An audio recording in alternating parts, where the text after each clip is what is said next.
So, hello everyone, myself Mitali from IIT Guwahati. So, today we will discuss short notes of redox reaction. तो आपको ऐसे ही short notes related और videos चाहिए तो please हमारे channel को सब्सक्राइब करें। और आपको इन शॉर्ट नोट्स का पीडीएफ चाहिए तो आप हमारे टेलीग्राम ग्रुप को ज्वाइन करके वहाँ से डाउनलोड कर सकते हो। तो अभी स्टार्ट करते हैं। तो रिडॉक्स रिएक्शन होती है, तो उसको बैलेंस करने के लिए अपने पास दो मेथड होते हैं। एक तो आयन इलेक्ट्रोड मेथड, एक होता है ऑक्सीडेशन नंबर मेथड। तो जैसे अपन को ये रिएक्शन दी है एसिडिक मीडियम में, तो अपन इसका पहले आयन इलेक्ट्रोड मेथड में क्या करेंगे, ऑक्सीडेशन हाफ लिखेंगे और फिर रिडक्शन हाफ लिखेंगे। तो यहाँ पर ऑक्सीडेशन हो रहा है तो ये अपन ने ऑक्सीडेशन हाफ लिख दिया और ये रिडक्शन हाफ हो गया। तो अभी इसमें क्या करेंगे, अपन के पास नेट रिएक्शन में कोई इलेक्ट्रॉन नहीं बचना चाहिए, तो अपन को इलेक्ट्रॉन को कट करना है, तो इलेक्ट्रॉन को बैलेंस करना पड़ेगा। तो यहाँ पर 1 थे, यहाँ पर 5, तो इसलिए अपन ने इसको 5 से इंटू कर दिया जिससे ये कट गया और फिर अपने पास ये रिएक्शन बची। तो इसमें कुछ भी इलेक्ट्रॉन नहीं है। अब अपन क्या करेंगे, अब अपन ऑक्सीजन को बैलेंस करेंगे। यहाँ पर 4 ऑक्सीजन है बट यहाँ पर कुछ भी नहीं था, तो अपन ने 4H2 कर दिया। बट H2 ऐड करने से अपन के पास H आ गए इस साइड में, बट यहाँ पर H नहीं है, तो अपन को इधर भी H लिखना पड़ेगा। तो अपन ने लिख दिया 8H+, क्योंकि यहाँ पर 8 हाइड्रोजन थे। अब अपन बेसिक मीडियम की बात करते हैं। जैसे ये बेसिक है, ये इसका ऑक्सीडेशन है +5 से +7 में जा रहा है, और ये इसका रिडक्शन है 0 से -1 में जा रहा है। तो इसका अपन ने रिडक्शन हाफ लिख दिया, ऑक्सीडेशन हाफ लिख दिया, और फिर अपन ने इलेक्ट्रॉन को बैलेंस करके यहाँ से काट दिया। और इसमें क्या है, अपन को हेटेरो एटम को पहले बैलेंस करना होता है कि जैसे Cl क्या है, हेटेरो एटम है। तो इसमें अपन ने Cl यहाँ पर 2 थे बट यहाँ पर एक ही था, तो इससे अपन ने 2 लिख दिया। और यहाँ पर इलेक्ट्रॉन बैलेंस हो गए, तो 2 इलेक्ट्रॉन देंगे तभी 2Cl- बनेंगे, तो इससे कट कर दिया और अपने पास ये बचे। अब अपन जब बेसिक मीडियम होता है तो उसमें अपन पहले चार्ज बैलेंस करते हैं। जैसे यहाँ पर -3 चार्ज है, 2Cl- वाले और एक IO4- वाला, बट इधर क्या है, ओनली -1 चार्ज है, तो अपन को इधर भी -3 बनाना पड़ेगा। तो अपन ने यहाँ पर 2OH- से ऐड कर दिया, तो यहाँ पर भी -3 हो गया और यहाँ पर भी -3 हो गया। अभी अपन क्या करेंगे, ऑक्सीजन को बैलेंस करेंगे। और यहाँ पर कितने ऑक्सीजन है, यहाँ पर 5 ऑक्सीजन है, बट यहाँ पर अपने पास 4 ही थे, तो अपन ने एक H2 ऐड कर दिया। इससे ये पूरी रिएक्शन बैलेंस हो गई और हाइड्रोजन इसमें अपने आप बैलेंस हो गए। और अभी देखते हो ऑक्सीडेशन नंबर मेथड। तो इसमें अपने पास जैसे ये रिएक्शन है, तो इसमें ये ऑक्सीडेशन वाला है और ये रिडक्शन वाला है। तो इसमें क्या है, +6 में है ये, तो ये +6 से +3 में जा रहा है, मतलब 3 का डिफरेंस इंटू यहाँ पर क्रोमियम 2 है तो इंटू 2 कर दिया अपन ने। और यहाँ पर कार्बन किस में जा रहा है, +3 से +4 में, मतलब 1 का डिफरेंस है, तो इसलिए अपन ने 1 लिख दिया 1। और यहाँ पर कितने कार्बन है, 2 कार्बन है, इंटू 2 कर दिया अपन ने। और यहाँ पर =2 आया, बट अपन को इसे रेशियो में बनाना है, तो 2 को 6 से करेंगे तो 1:3 आ गया अपन के पास। और ये 1 है ना, इसको तो अपन मल्टीप्लाई करेंगे इससे दूसरी वाली, मतलब यहाँ पर इसको इससे मल्टीप्लाई कर दिया अपन ने। और यहाँ पर जो 3 आया इस वाली से, उसको ये कार्बन वाली से अपन मल्टीप्लाई करेंगे, तो ये आ गया। तो अपने पास ये बन गया, तो अपन ने ये कर दिया। अब अपन को क्या करना है कि अब अपन को हेटेरो एटम को बैलेंस करना है। जैसे यहाँ पर क्रोमियम 2 थे, बट इधर क्या है, क्रोमियम 1 ही था अपने पास, तो अपन ने यहाँ पर 2 क्रोमियम लिख दिए। और अब अपन कार्बन का देखिए, कार्बन भी अब क्या करना है, मतलब हाइड्रोजन और ऑक्सीजन को छोड़कर पहले जो भी एटम्स है उसको अपन को बैलेंस करना है। तो क्रोमियम को कर दिया, अब अपन किसको करेंगे, कार्बन वाले को बैलेंस करेंगे। तो यहाँ पर 6 कार्बन है बट यहाँ पर 1 ही कार्बन था, तो अपन ने यहाँ पर 6 से इंटू कर दिया। और अब क्या करेंगे अपन कि ये सब बैलेंस हो गया, अब अपन को ऑक्सीजन को बैलेंस करना है। अगर हाइड्रोजन ऑक्सीजन को के अलावा अगर सारे बैलेंस हो जाए, फिर अपन ऑक्सीजन को बैलेंस करेंगे और फिर हाइड्रोजन को। तो अपन ने यहाँ पर ऑक्सीजन को बैलेंस करने के लिए अपन ने 7H2 लिख दिया, क्योंकि यहाँ पर कितने हो गए थे, यहाँ पर 3 × 4 तो 12 ऑक्सीजन हो गए थे, और यहाँ पर भी कितने थे, 12। और यहाँ पर 7 एक्स्ट्रा हाइड्रोजन है, मतलब हमने 7 H2O से ऐड कर दिया, बट H2O से ऐड करने से अपने पास क्या आ गया, H आ गया, बट इधर H नहीं था, बट इधर H भी बैलेंस करना है अपन को, तो 14H प्लस कर दिया, जिससे ये पूरी रिएक्शन बैलेंस हो गई। और जो अब ये जो आयंस थे ना, जैसे अपन ने निकाले थे K2 वगैरह, तो वो अपन ने K2Cl फिर से इसमें पुट कर दिए। अभी अपन पढ़ते हैं एन फैक्टर, कि एन फैक्टर कैसे निकालता है। तो आयंस के लिए एन फैक्टर अपन कैसे निकालते हैं, जो भी उसके ऊपर चार्ज होता है आयंस में, वही उसका क्या होगा, एन फैक्टर होगा। जैसे Mg+2 का एन फैक्टर 2 हो गया। और सोल्ट्स के लिए अपन कैसे निकालते हैं, जैसे NaCl है, तो इस पे किसी पे भी चार्ज देख लो, किसी भी एक पर, चाहे पॉजिटिव वाले पर देख लो चाहे नेगेटिव वाले पर, तो इसमें +1 है तो इसका एन फैक्टर 1, और Mg यहाँ पर +2 और O2 2-, तो इसका एन फैक्टर अपने पास 2 आ गया। किसी का भी देख लो, चाहे पॉजिटिव वाले का देख लो चाहे नेगेटिव वाले का देख लो, उसके ऊपर जितना चार्ज है वो उसका एन फैक्टर होगा। और Al2+3 है, तो इसमें क्या है, एल्यूमिनियम के ऊपर +3 है, बट एल्यूमिनियम 2 है ना अपने पास, तो पॉजिटिव, इसलिए अपन के पास टोटल क्या हो गया, +6 हो गया, तो इसका एन फैक्टर अपने पास 6 आ गया। और एसिड के लिए एन फैक्टर कैसे निकालते हैं, एसिड के लिए एन फैक्टर होता है उसकी बेसिसिटी, मतलब वो कितने हाइड्रोजन दे सकता है। जैसे CH3COOH है, तो इसका एन फैक्टर अपन ने 1 लिख दिया, क्योंकि ये एक हाइड्रोजन दे सकता है। और H2SO4 में क्या होगा कि ये 2 हाइड्रोजन दे सकता है, तो इसका एन फैक्टर क्या हो गया, 2। और फॉर बेस के लिए क्या होता है, ये कितने OH डोनेट कर सकता है, वो उसका एन फैक्टर होगा। इसके पास है 2, अगर रिएक्शन में अपन को एक ही डोनेट किया हुआ मिले कि ये एक ही OH को रिप्लेस कर रहा है, तब उसका एन फैक्टर 1 होगा। अगर ये दोनों OH को रिप्लेस कर रहा है Cl, तो उसका एन फैक्टर 2 होगा। अभी अपन बात करें कि ऑक्सीडाइजिंग और रिड्यूसिंग एजेंट की, तो MnO4 क्या होता है, एक ऑक्सीडाइजिंग एजेंट होता है। तो वो क्या करता है, एसिडिक मीडियम में ये Mn+2 में चेंज होता है, तो इसका एन फैक्टर 3 हो गया। क्योंकि ये +7 में होता है ना, तो +7 से Mn+2 बनेगा, तो ये 5 हो गया इसका एन फैक्टर। न्यूट्रल में क्या बनता है, ये MnO2 में बनता है, +7 से +4 में गया तो 3 हो गया इसका। और ना बेसिक में क्या होता है कि MnO4 2- होता है, में चेंज होगा, तो इसका एन फैक्टर क्या हो गया, 1 हो गया, क्योंकि यहाँ पर क्या आएगा, +6 आएगा इसका, +7 से +3 मतलब 1 का डिफरेंस, तो इसका एन फैक्टर 1 आ गया। और मतलब कितना ऑक्सीडेशन होने पर, कितना ऑक्सीडेशन या रिडक्शन होने पर जितना आपके पास ऑक्सीडेशन स्टेट में डिफरेंस होता है, वो एन फैक्टर होता है ऐसी रिएक्शन में। जैसे MnO4 है, यहाँ पर एसिडिक कंडीशन है, तो ये Mn+2 में चेंज हो गया, इसलिए Mn+7 से +2 में गया, तो इसका एन फैक्टर 5 आ गया। और Fe+2 से Fe+3 में जा रहा है, तो इसका एन फैक्टर 1 आ गया अपने पास। अब अपन देखिए कि अगर ये ऑक्सीडाइजिंग एजेंट की तरह काम करता है, तो ये अपन को याद रखना है, ये C2O4 को CO2 में चेंज करता है, Fe+2 को तो Fe+3 में चेंज किया था इसने, और I- को I2 में चेंज करता है, H2S को S में चेंज करता है, H2O2 को O2 में चेंज करता है, Sn+2 को Sn+4 में करता है, और SO2 को SO4 2- में चेंज करता है। और ये जैसे चेंज कर रहा है ना, जैसे Fe+2 को +3 में, मतलब ये ऑक्सीडाइजिंग एजेंट है, तभी ये इसका ऑक्सीडेशन कर रहा है। K2Cr2O7 पोटेशियम डाइक्रोमेट भी ऑक्सीडाइजिंग एजेंट का काम करता है, तो ये भी इसकी तरह सेम रिएक्शन दिखाएगा।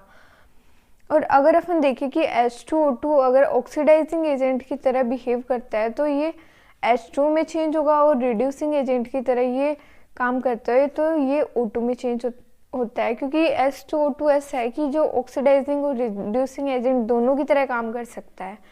और अगर H2O3 2- रिड्यूसिंग एजेंट की तरह काम करेगा, तो ये S4O6 2- में चेंज होगा। और अभी अपन देखते हैं, if oxidation number of all the element either increase और डिक्रीज, अगर जितने भी इसमें हैं या तो ये इंक्रीज हो रहे हैं या फिर डिक्रीज हो रहे हैं, तो अपने पास ना अपन इसका एन फैक्टर कैसे निकालेंगे। जैसे Fe(C2O4) है, तो ये Fe+3 और CO2 में जा रहा है, तो इसका +2 से +3 में गया और ये +3 से +4 में गया, मतलब यहाँ पर दो जगह ऑक्सीडेशन हो रहा है। तो इसका टोटल एन फैक्टर क्या होगा, N1 + N2, N1 1 है और N2 2 है, तो अपन ने ऐड करके लिख दिया, ये इसका एन फैक्टर हो गया।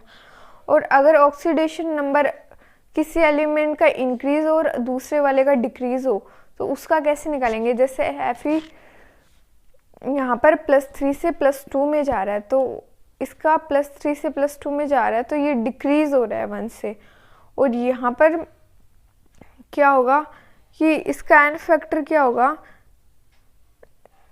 18 आएगा। तो मतलब यहाँ पर तो इसका ऑक्सीडेशन हो रहा है और यहाँ पर इसका रिडक्शन हो रहा है, तो अपन ने क्या लिख दिया, 18 - 2 = 16 आ गया। और अपन देखिए कि n factor for disproportionation reaction, जैसे Br2 का क्या होता है कि ये एक है, Br2 डिस्प्रपोर्शनेशन रिएक्शन दिखाता है, तो ये Br- और BrO3- में जाता है, मतलब Br का यहाँ पर क्या हो रहा है, ऑक्सीडेशन भी हो रहा है, रिडक्शन भी हो रहा है, तो उसके लिए एन फैक्टर का फॉर्मूला होता है N1 N2 / N1 + N2। और अपन देखिए कि इंट्रामोलिकुलर रिएक्शन है, तो उसके लिए एन फैक्टर क्या होता है, तो उसमें एन फैक्टर क्या होता है कि जैसे ये सारे जो एलिमेंट्स है ये डिसोसिएट होकर ऐसा कुछ बन जाता है, मतलब जो यहाँ पर एटम्स है वही यहाँ पर है, कुछ एक्स्ट्रा नहीं है कि अपन यहाँ पर O2 ला रहे हैं, मतलब कुछ H2 वगैरह ऐड कर रहे हैं, तो यहाँ पर कुछ अदर मोलिक्यूल आ रहा है जैसे NH3 वगैरह, ऐसा कुछ नहीं बन रहा, मतलब जो इसमें एलिमेंट थे वही यहाँ पर बन रहे हैं, कि अलग से कुछ अपन ऐड नहीं कर रहे हैं, इसमें ही रिएक्शन हो रही है।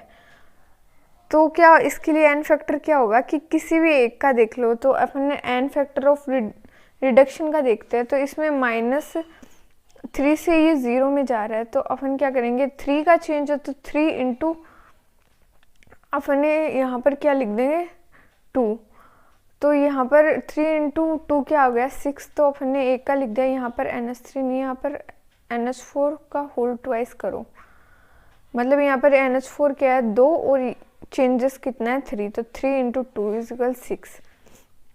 और n factor a balance chemical reaction, मतलब ये अपने पास बैलेंस एक केमिकल रिएक्शन है, तो इसके लिए एन फैक्टर अपन सभी के लिए निकाल सकते हैं। उसका पहले तो क्या है, अपन को बैलेंस करना पड़ेगा, फिर अपन देखते हैं कि यहाँ पर कितना है, इसका ऑक्सीडेशन मतलब रिडक्शन हो रहा है, Mn +7 से +2 में जा रहा है, तो इसका एन फैक्टर 5, और मतलब कार्बन है ये CO2 में चेंज हो रहा है, तो यहाँ पर इसका एन फैक्टर कितना है 2 है, तो इन दोनों को क्या लेंगे अपन, इनका एलसीएम लेंगे 5 और 2 का, वो क्या आएगा अपने पास 10। तो अब अपन इन सब का एन फैक्टर निकाल सकते हैं 10, और इसकी स्टोइकियोमेट्रिक कितनी है वो 2 लिख दी, 10 इसके आगे कितना है 5, तो 5 लिख दिया, 10 और ये 16 है, तो अपन ने 16 से डिवाइड कर दिया, और ये 10 और फिर अपन ने इसको 2 से डिवाइड कर दिया, ऐसे सभी का एन फैक्टर निकाल गया। अगर अपने पास बैलेंस रिएक्शन, वैसे सभी का नहीं पूछते, अपने पास ये ऊपर वाले थे ना वही काम आएंगे। और इक्विवेलेंट मास है, तो इक्विवेलेंट मास इक्वल क्या होता है, molar mass divide by n factor, और नंबर ऑफ इक्विवेलेंट्स का फॉर्मूला होता है given mass divide by gram equivalent mass, और नंबर ऑफ इक्विवेलेंट्स होता है कि number of equivalents of solute divide by volume of solution litre में, और है ना नंबर ऑफ इक्विवेलेंट्स होता है एनी, वो होता है मोल्स इनटू एन फैक्टर के। तो ये सारे फॉर्मूले हैं, इससे अपने क्वेश्चन सॉल्व हो जाएंगे, तो ये सब उनको याद करने हैं। और नंबर ऑफ इक्विवेलेंट्स है ना, उसका एक होता है normality into volume in litre, और अगर नंबर ऑफ मिली इक्विवेलेंट निकालना हो तो वो होता है normally into volume in milliequivalent में। और अभी नॉर्मलिटी का फॉर्मूला क्या होगा, नॉर्मलिटी इज इक्वल मतलब मोलरिटी इनटू n फैक्टर। और यहाँ क्या है, सिक्वेंशियल रिएक्शन हो, जैसे सिक्वेंशियल में क्या होता है a plus B gives then c plus D बना, तो ये क्या हो गया कि equivalence of a equivalence of b के होगा is equal equivalence of c equivalence of d, ये सब इक्वल होंगे। और अगर ये c है, ये e से रिएक्शन करके f में चेंज होता है, तो c e और f सभी के इक्विवेलेंट सेम होंगे। तो यहाँ पर c था और यहाँ पर भी c है, और मतलब फिर क्या होगा, अपन सभी को इक्वल कर सकते हैं। मतलब ये c e के इक्वल है तो ये d के भी इक्वल होगा और f के भी इक्वल होगा, तो अपन ने ऐसे इक्विवेलेंट्स सबके इक्वल कर सकते हैं सिक्वेंशियल रिएक्शन में। और नॉर्मलिटी का क्या होता है कि नॉर्मलिटी ऑफ डायलेशन, अपन कुछ वाटर ऐड कर दे, तो वाटर ऐड कर दे तब अपन को नई नॉर्मलिटी आएगी। वो कैसे निकालेंगे अपन, n1v1 इजकल n2v2 से। और normality of mixing of non reacting solution के लिए क्या निकलेंगे, nr, वो होगी n1v1 plus n2v2 divide by v1 plus v2। और अगर रिएक्टिंग आ जाए तब यहाँ पर माइनस लगेगा। और टाइट्रेशन का देखिए तो रिडॉक्स टाइट्रेशन में क्या होता है, ऑक्सीडाइजिंग एजेंट और रिड्यूसिंग एजेंट होता है, वो प्रोडक्ट में बन रहा है, तो एट इक्विवेलेंट पॉइंट पे इक्विवेलेंट ऑफ ऑक्सीडाइजिंग एजेंट और रिड्यूसिंग एजेंट के इक्विवेलेंट्स इक्वल होंगे।